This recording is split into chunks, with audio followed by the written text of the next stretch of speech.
I'm going to explain commission in just a few, so stick around.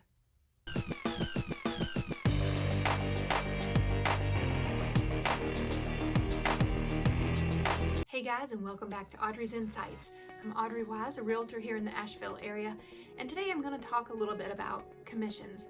It's an area of real estate where there is a lot of confusion, I think, on the consumer side of things. So I'm going to explain how it works. Most people don't understand how commission is structured in general and also how it is split up.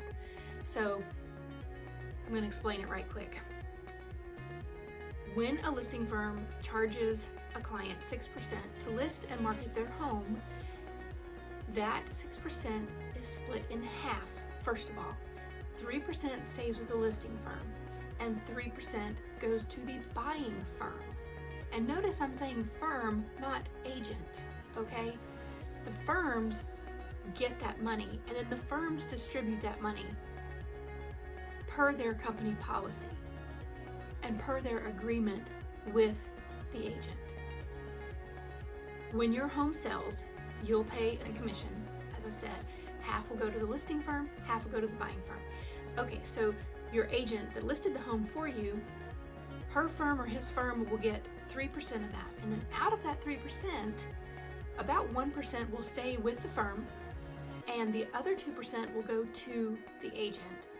But out of that 2%, your agent will have already paid for marketing and advertising and brochures and all kinds of things that go into the marketing of your home.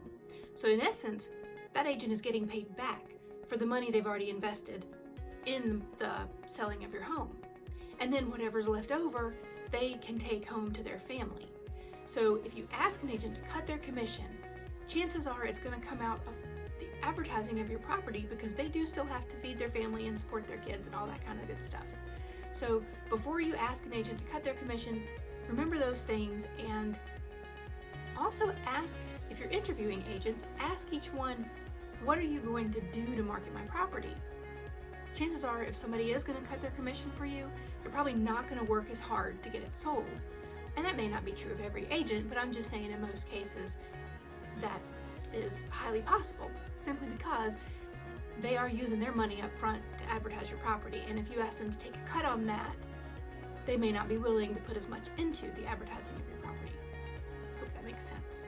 Also keep in mind, there is no upfront cost to you. The agent takes on all the risk in advertising your property, assuming your property is going to sell. We take that risk up front. We're assuming your property is going to sell. We put money into it to advertise it. If for some reason it doesn't sell, and then you list with another agent when your agreement expires, then the original agent is out all that money and they've actually taken a loss. So basically, when they do get paid at closing, they are getting reimbursed or paid back for their expenses to market your property.